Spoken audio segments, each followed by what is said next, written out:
Uganda জাতীয় দলের স্ট্রাইকারকে কিন্তু আনতে চাইছিল হাবাস। ব্রাজিল কিন্তু মুখোমুখি হবে এবার আনোয়ার আলীদের। তো নমস্কার বন্ধুরা, welcome to ST unique sports. বন্ধুরা, এই ভিডিওতে আমরা একটা বিরাট ব্রেকিং আপডেট তোমাদের সঙ্গে শেয়ার করব। তার সাথে সাথে বিদেশি প্লেয়ার ট্রান্সফার নিউজ ইস্ট বেঙ্গলকে নিয়েই আলোচনা রয়েছে মূলত এই ভিডিওতে। তাই ভিডিওটা পুরো দেখো, ভালো লাগলে অবশ্যই একটা করে লাইক করে দিও। আর যারা চ্যানেলে প্রথমবারের জন্য এসেছো, মনে করে চ্যানেলটাকে সাবস্ক্রাইব আর ফলো করে নিও, তাহলে প্রিয় দলের খেলার সমস্ত আপডেট তোমরা এখানে পেয়ে যাবে। তো চলো আর দেরি না করে ভিডিও শুরু করা যাক। তো সবার প্রথমে যদি আমরা কথা বলি একটুখানি ইস্ট বেঙ্গলের পরবর্তী ম্যাচ নিয়ে, তো ইস্ট বেঙ্গলে কিন্তু অত্যন্ত গুরুত্বপূর্ণ ম্যাচ রয়েছে পরের ম্যাচটা, কারণ ম্যাচ জিততে হবে, জেতা ছাড়া কোনো উপায় নেই। তো পরের ম্যাচ কিন্তু আগামীকাল, সেটা কিশোর ভারতী স্টেডিয়ামে সন্ধ্যা 7:30টায় ইস্ট বেঙ্গল মুখোমুখি হবে কিন্তু সিআইএসএফ এর সঙ্গে। তো এই ম্যাচটা ইস্ট বেঙ্গলের জন্য শুধুমাত্র জেতার ম্যাচ নয়, গোল সংখ্যা বাড়িয়ে নেবার ম্যাচ কিন্তু হতে চলেছে নিঃসন্দেহে বলা যায়।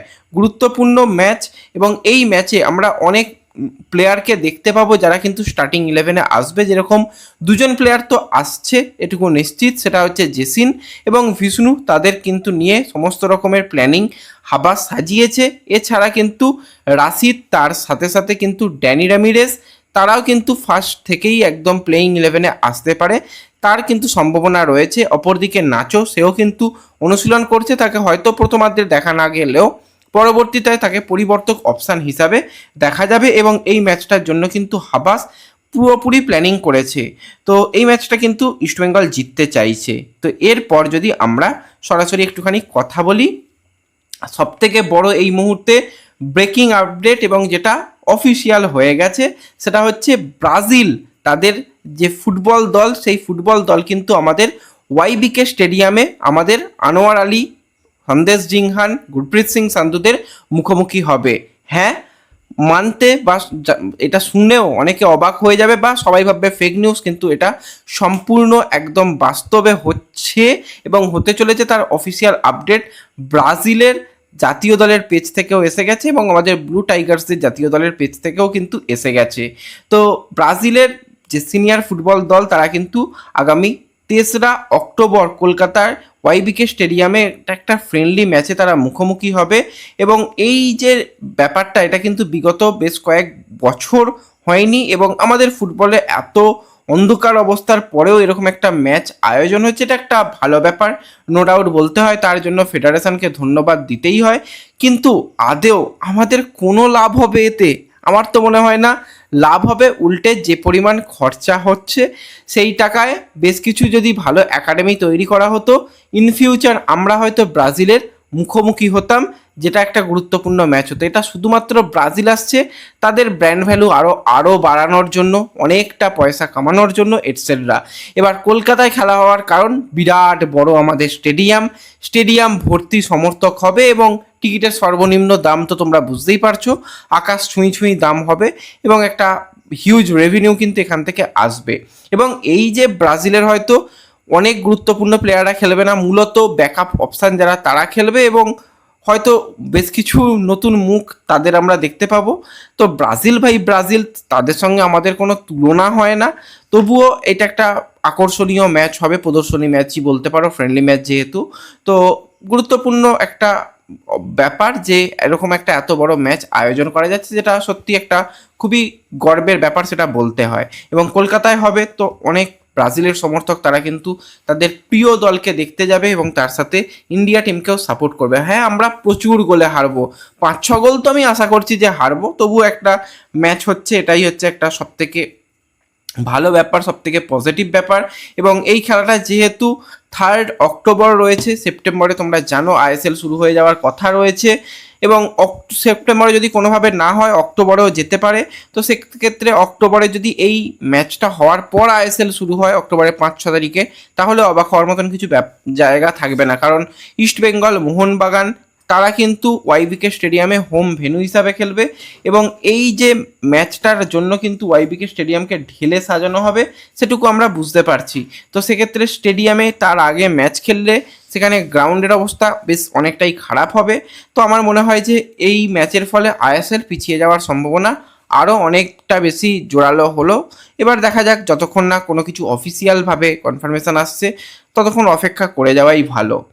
তো এরপর যদি আমরা একটুখানি বাদবাকি খবরাখবরের দিকে চলে আসি, প্রথমেই কিন্তু আমরা কথা বলবো একটু এফসি গোয়াকে নিয়ে। তোমাদের অনেক আগেই জানিয়েছিলাম ইস্টবেঙ্গল যেই প্লেয়ারকে সব থেকে আনার চেষ্টা করেছিল টম্বা সিং ইন্টার কাশি থেকে, সেই টম্বা কিন্তু এফসি গোয়াতে চূড়ান্ত হয়ে গেছে।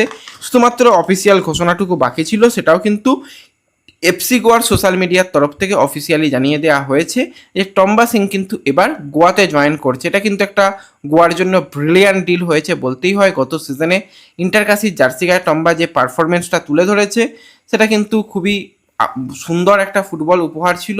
এবার সে কিন্তু এএফসির মঞ্চে গোয়ার হয়ে প্রতিনিধিত্ব করবে, তার দিকে কিন্তু ডেফিনেটলি আমাদের সবার নজর থাকবে। তো এর ছাড়া যদি আমরা ইস্টবেঙ্গলের খবরাখবর নিয়ে কথা বলি, তো সবার মনে প্রশ্ন যে যেহেতু সাইন অনেক আগেই হয়ে গেছে আইএসএলে পরিচিত বিদেশি প্লেয়ার নাইজেরিয়ান স্ট্রাইকার ইফিয়ং, তাহলে সে আসছে না কেন? দেখো, এই সমস্ত নাইজেরিয়ান প্লেয়ারদের আনতে গেলে ভিসা সংক্রান্ত অনেকটা জটিলতা রয়েছে। সেই জটিলতার যে কালো মেঘ সেটা কেটে গেছে। চুক্তির জন্য কিন্তু সমস্ত রকম পেপার ওয়ার্ক ইত্যাদি ইত্যাদি কমপ্লিট, সব কিছু যদি ঠিকঠাক থাকে মঙ্গলবার রাতে কিন্তু কলকাতায় চলে আসার সম্পূর্ণ সম্ভাবনা রয়েছে কিন্তু এই এফিয়ংয়ের। এরকমটাই এখনও আপডেট। যদি কিছু পরিবর্তন হয় তাহলে কিন্তু ডিলেটা অনেক বেশি হয়ে যেতে পারবে। মঙ্গলবারে যদি এসে যায় তো খুবই ভালো, তা না হলে দেখবে তার 12 তারিখে ম্যাচে খেলার সম্ভাবনাই থাকবে না। সেই ক্ষেত্রে 14 তারিখ পর্যন্ত অপেক্ষা করতে হতে পারে, তারপরে আসার সম্ভাবনা রয়েছে। এবং যদি সমস্ত কিছু ঠিকঠাক হয়ে যায় তাহলে কিন্তু মঙ্গলবারই এসে যাবে, যার চান্স সব থেকে বেশি হাই চান্স রয়েছে মঙ্গলবার চলে আসার। তো এছাড়া যদি আমরা একটু অন্যান্য আপডেট নিয়ে কথা বলি, তো ইস্টবেঙ্গল আরও একজন যে স্ট্রাইকারকে নেবে সেটুকু তোমরা সকলেই কম বেশি বুঝতে পারছো যে যেরকমভাবে প্রোফাইল নিয়ে নাড়াচাড়া চলছে। তো সেক্ষেত্রে ইস্টবেঙ্গলের ষষ্ঠ বিদেশি প্লেয়ার হিসাবে কিন্তু বেশ কিছু অন্য টাইপসের প্লেয়ার যারা খুব একটা পরিচিত আমাদের এখন আইএসএলের মুখে নয়, সেই রকম দেশের ঘানা, নাইজেরিয়ান, উগান্ডা এই সমস্ত যে জায়গা থেকে কিন্তু ইস্টবেঙ্গল প্লেয়ারের সন্ধানে রয়েছিল। তো সেইভাবেই ইস্টবেঙ্গলের কাছে কিন্তু একটা প্রোফাইল বিশেষত অ্যান্তোনিও লোপেজ হাবাস অত্যন্ত পছন্দ করেছিল এই প্রোফাইলকে। 29 বছর বয়সী উগান্ডার সেন্টার ফরওয়ার্ড পজিশনের প্লেয়ার মোহাম্মদ সাবান। তো এই মোহাম্মদের যদি আমরা কথা বলি, সে কিন্তু উগান্ডা জাতীয় দলের হয়ে ম্যাচ খেলার অভিজ্ঞতা রয়েছে। ট্রান্সফার মার্কেট অনুযায়ী তার মার্কেট ভ্যালু মাত্র 80 লক্ষ টাকা।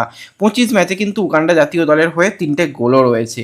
তো উগান্ডা প্রিমিয়ার লিগে কিন্তু তার 13 ম্যাচে 7টা গোল রয়েছে।